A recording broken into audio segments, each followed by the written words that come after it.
سارے صحابہ مل کے آئے، کہنے لگے عمر فاروق سے کہنا ہے نبی پاک کے زمانے میں تو ظاہراً غربت تھی، ابو بکر کے دور میں بھی غربت تھی، اب تو بڑا مال ہے، عمر سے سفارش کرو کہ عمر نیا کرتا پہنا کرے۔ ملکوں کے سفیر آتے، عمر وہی پھٹی پرانی چادر اوڑھ کے اور وہی کئی جگہ پہ پیوند لگے سوٹ پہن کے سفیروں کے سامنے بیٹھ جاتا ہے۔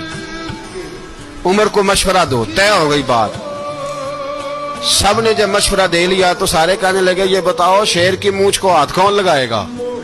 کہنا کس نے ہے؟ بندہ بھی تو ڈھونڈو نا۔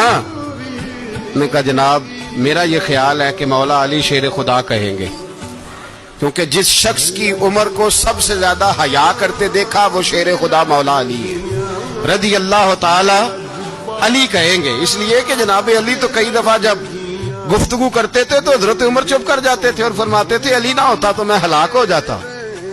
تو کہا علی سے کہو۔ جناب علی شیر خدا کو بلایا، کس کام کے لیے؟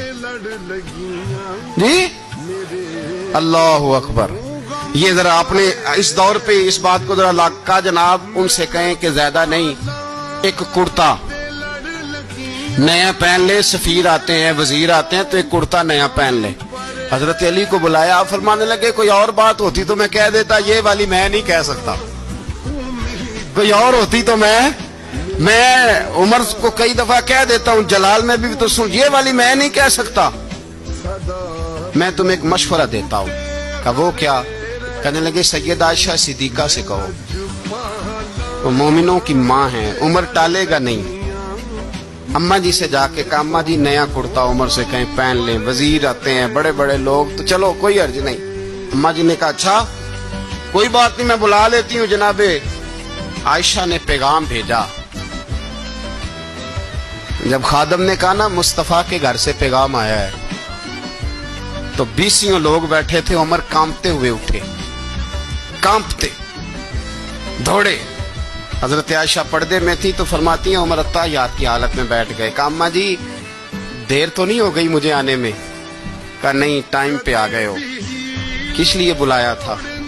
کہا عمر دیکھو غربت کے معاملات اور ہوتے ہیں، جب اللہ آسانی دے تو کوئی چیز استعمال کرنا حرام نہیں ہوتی، اگر حرام ہے تو بتاؤ۔ کہا نہیں اماں جی حلال ہی ہے۔ تو فرمایا پھر اتنے سفیر آتے ہیں مشیر آتے ہیں، اب تو مال غنیمت بڑا آتا ہے، ڈھیر لگ جاتے ہیں مسجد میں، تو چل ایک نیا کرتا تم بھی پہن لیا کرو، اور آپ نیا کرتا پہنو گے تو دھاک بیٹھے گی غیروں پر۔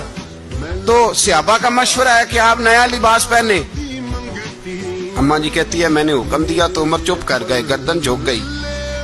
تھوڑی دیر کے بعد سیدنا عمر فاروق نے سر اٹھایا تو داڑھی پہ آنسو گر رہے تھے، رو پڑے، کہنے لگے پاک محبوب کی پاک بیوی جیسے حکم کرتی ہو میں حاضر ہوں، پر مجھے وہ والا لباس پہنانا جو میرے مصطفیٰ نے پسند فرمایا ہے۔ اگر یہ رنگ رسول پاک کا ہے تو میں حاضر ہوں، اور اگر نبی پاک کا نہیں تو پھر جیسے آپ حکم کریں۔ جناب عائشہ کہتے ہیں عمر روئے تو میں زیادہ روئی، میرا پلو بھیگ گیا آنسوؤں سے۔ میں نے کہا عمر آپ جائیے۔ عمر یوں نکلے تو جو صحابہ کھڑے تھے وہ کونے میں تھے، سارے آ گئے۔ کہا اماں جی کیا بنا؟ فرمایا بھائی تم سب جو باتیں کہتے ہو وہ اپنی جگہ ٹھیک ہیں، پر عمر جو بات کرتا ہے وہ سب سے زیادہ ٹھیک ہے۔